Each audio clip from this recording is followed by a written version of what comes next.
Hey everybody, welcome to another episode of Purple Mortgage Guys on this Purple Friday.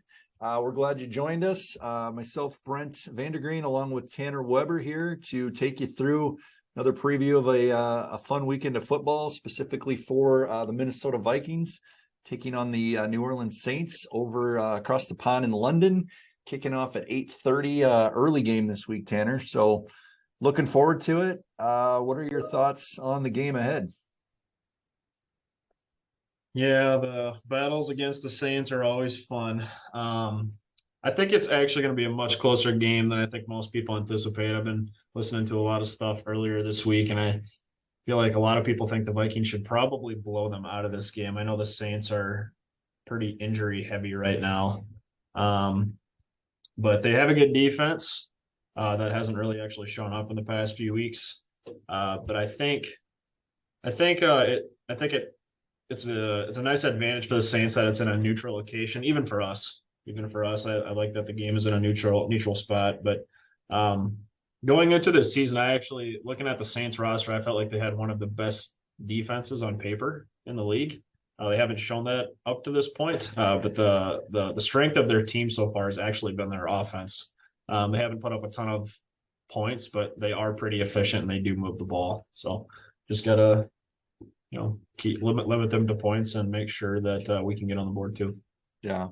Looking at their last couple of games, they haven't actually scored that many points, like you said, but they have been putting up some yards and moving the ball. They do have some key injuries, which you'd hit on a little bit too. They've got Michael Thomas. That sounds like he's out. Kamara's questionable. Landry's questionable. We just found out Wyatt Davis might be in line to make his first NFL career start. So the fact that he's not on our side of the ball is good. I think that bodes well for our defense. Yeah, we'll see how that plays out. So going to be a fun game. I think my mind goes to when I hear backup quarterback, we've got maybe some Mike Zimmer PTSD with backup quarterbacks having their way with us. I think of Cooper Rush. Think of that game in Chicago a few years ago. But hopefully a new regime, new era, and we can take care of business on Sunday. So I think the line right now, at least it was before these injuries came out, we were favored by 2.5. So expect it to be a close game again. But we are favored, like you said, in a neutral site. So what do you think, Tanner? I heard the Saints actually traveled over earlier this week, I think Monday, or maybe it's Sunday after their game, they took off already. They're adjusted to the time zone and everything, the jet lag over there. We actually went over Thursday. What was it? Thursday night, I believe, and then got there early Friday morning for some practice and kind of trying to stay on Central Time. So I don't know. You think that affects them as a player, that internal clock they always talk about? To me, it would. I don't know why they did that. I think it's smart to go earlier in the week so that you have a couple days to adjust the time zone change. But I don't know what the reasoning is behind that.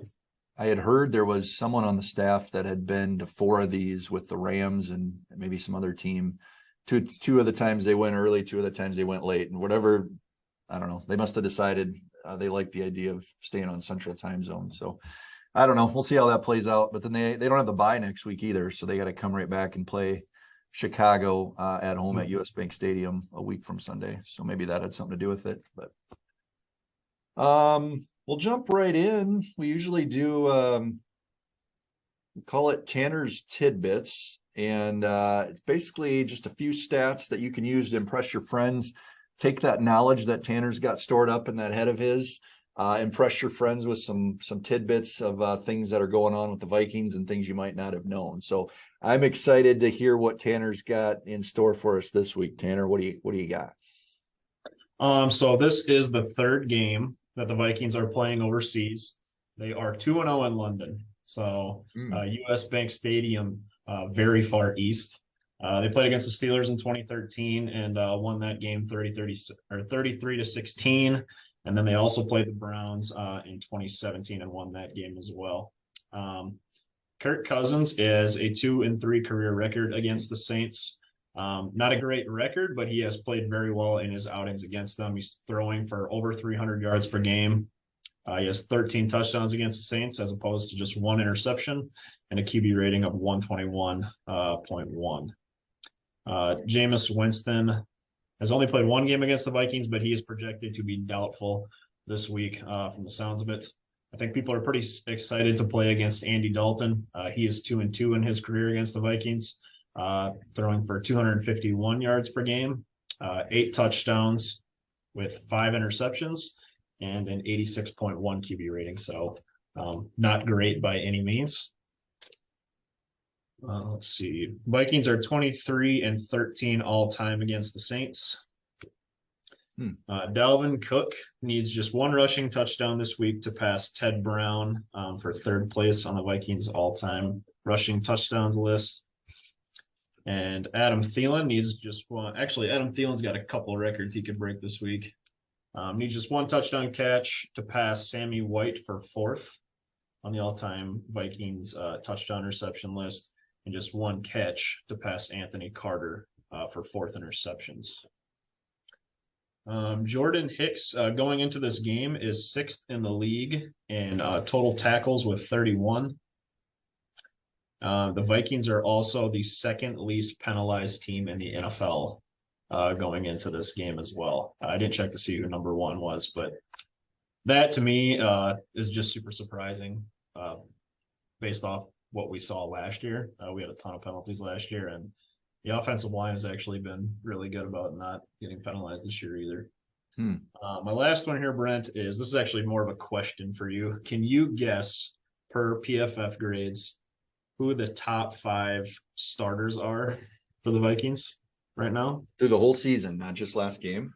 This season, the first 3 games, top 5 going into this game, who the top 5 highest graded starters are per PFF. Oh boy. This would be a struggle. Probably need some time for this, huh? I would say let's take a stab at it. So put me on the spot here, Tanner. I'm going to go with Zadarius Smith. Zadarius Smith is number 1. He is, okay. He's the highest graded starter through 3 games. I would say Brian O'Neill. Brian O'Neill is 3. Darisaw. Darisaw is 4. Okay. 3 for 3. I'm impressed. I'm going to fall off the wagon here. I know it's not Herb Smith. I would guess he's probably at the bottom.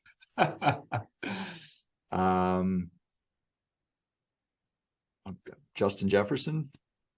No JJ. Surprising. I figured that was actually going to be your first guess for some reason. I would have guessed maybe week 1 catapulted him up there, but yeah, I could see where the last 2 haven't been. We'll just throw out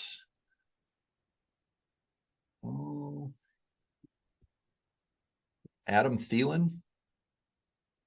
No. Yeah, 1 more defensive player and 1 more offensive player. 1 more defense, 1 more offense. Garrett Bradbury? No. I don't think so. You're making me look bad, so I'm going to need the help on the last one. No, you're good. Danielle Hunter is just behind Zadarius Smith, 2, and then Kirk Cousins is 5. Kirk is 5.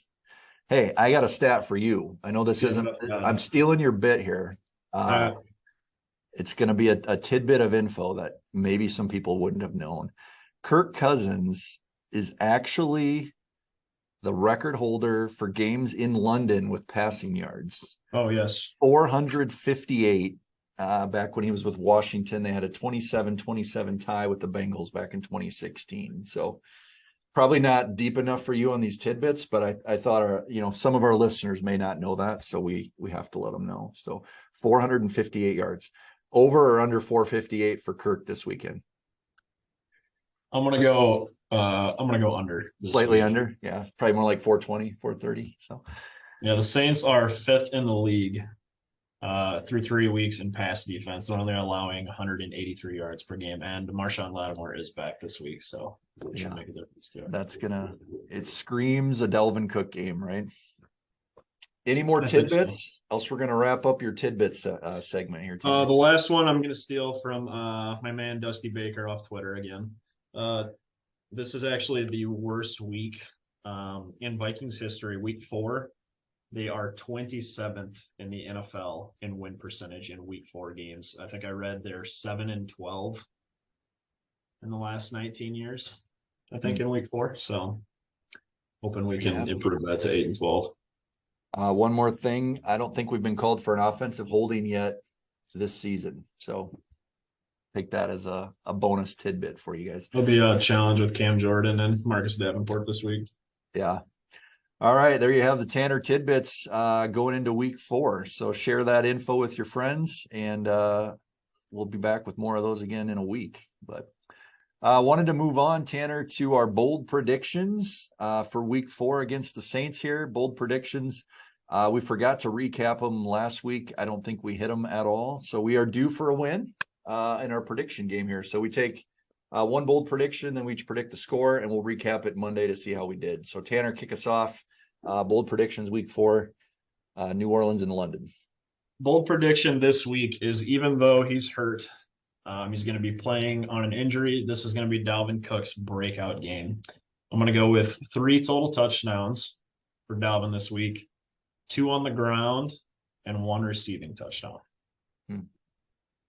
I like it. I like it a lot. I was going to go with Johnny Munt scoring a touchdown, but the voice of the Vikings took that one from me, and I wanted to be original. So I'm gonna forego Johnny Munt this week, and I'm gonna go with an awkward, strange little call. But I'm gonna say Kirk Cousins will have a QB sneak for either a touchdown or a 4th down conversion against the Saints this week. Cousins on a QB sneak. I know he's not mobile. That's not his MO. That's going to be my bold prediction for week 4. So what do you got for a score, Tanner? Final score, I got a close one in London. I actually feel like it's going to be an offensive collab this week, not defense, a defensive shutout. I'm going to go 29-27 Vikings. Gonna win on a field goal in the 4th quarter. 29-27? 29-27 Vikings. Field goal in the 4th quarter. All right. Is it going to be a long field goal? I hope not. I hope not. Well, I hope it's like a 38-yard chip shot for Greg. That'd be great. I think I like it. I think I'm going to go with us winning. I think the Saints, their scripted plays are going to be sharp. We're going to have that feeling like, here we go again with the defense.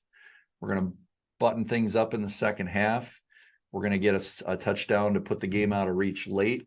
I say we win 27-17. Okay. And Kirk gets that key 4th down or goal line sneak to put it out of reach sometime in the second half. We're even going to go second half on that bold prediction. Cousins gets a 4th and short or a touchdown on a QB sneak. So there you got your predictions. We also want to invite our audience. We've been doing this for the last couple of weeks. Haven't had anyone yet entered to win the prize, but we're giving away a couple of tickets to the Jets game on December 4th. All you have to do to enter into that, you've got to comment on our YouTube page. So if you're following us any other way, go to our YouTube page, hit subscribe, put a comment in with the prediction for the score. If you nail that prediction, we'll put your name in the hat for a drawing for 2 tickets. We're going to do that right after the Patriots game is when we'll do the drawing, December 4th. I believe it's a noon game against the Jets, and you'll get 2 tickets to that. If you get the score right, you're entered into the drawing. We'll do the drawing and pick the winners. So good luck to everybody on that. Hopefully we got another W coming, but good luck to all those that predict, and we'll check in again Monday and see how we're doing and what we thought of the game. So Tanner, any closing thoughts on the Saints and the game ahead? I'm a little nervous about playing a backup quarterback. I feel like the Vikings are kind of notorious for crapping the bed, playing against inferior competition when it comes to that position. So I'm hoping we're not sitting here on Monday morning upset about how Andy Dalton picked us apart without Michael Thomas. So we always talk about this, and that's what are we going to be complaining about Monday morning if things don't go well? And that's what you're thinking, right? Is we made Andy Dalton look like Tom Brady, the redheaded cannon? Yeah. Yeah. I would say if I were to predict what we would be disgruntled about on Monday, it's probably that we look out of sync and we just didn't play up to the competition. Exactly what you just said, because we had all these injuries that the Saints, or we knew about all these injuries the Saints had, and we just kind of played up. Didn't really ever show up in that game. So that probably means the defense looks disinterested and the offense looks out of sync, and maybe Cousins has another poor game. I don't really see that happening, but I think if we do come up short, that's probably pretty generic, I guess, too, but probably turn the ball over and couldn't put a drive together, and then the defense just couldn't get off the field, which, yeah, sounds generic, but that's probably what has to happen if we don't come out with a W in London. So anything else to wrap us up, Tanner? Nope. I just want to remind people of who we are. We are in mortgage. We would love to help you guys out if you're looking to purchase a home. It's never a bad time to purchase a home, or help you out with potential refinance as well. So please reach out to us if you ever have any questions about that. We'd love to get in touch with you. And also a reminder, you can follow me on Twitter at @purple_post. Awesome. We're licensed in all 50 states. We don't do anything in London, so you got to come back from that to have us help you out. But yeah, I'd love to help you out with that. Talk some Vikings football, and yeah, just have a good time. So thanks for joining us, everybody. Have a great weekend, and we will see you again Monday after the weekend games. Thanks, everybody.